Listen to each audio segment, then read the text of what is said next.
জানতে চাই আপনারা জাকির কুতুবের আজ্ঞা হয়ে আপনারা কেন তাদের পক্ষ নিয়ে নির্বাচনে আসেন? তিনি এই নির্বাচনে আসেন, তিনি সৎ এবং যোগ্য মনে করে। বছর আপনারা কোথায় ছিলেন? কোথাও ছিলেন না। ঢাকাতে দেশে হুট্টি করেছেন, কাদের টাকায় হুট্টি করেছেন আমরা তাও জানি। আপনাদের কাছে এক বন্ধু পরিমাণ সাহায্য পাইনি, আপনারা কেউ আশা করি।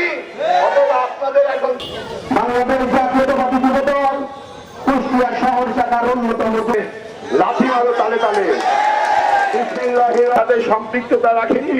রাজপথে কমিটির বিরুদ্ধে পরে কি দেখলাম যে ব্যালট পেপার ক্ষত বিক্ষত অবস্থায় উদ্ধার করলাম। আমাদের হৃদয়ের রক্ত খনন জনগণের ম্যান্ডেট নিয়ে হয়, তখন আমরা 17 বছর কাদের বিরুদ্ধে কাদের জন্য সংগ্রাম করলাম,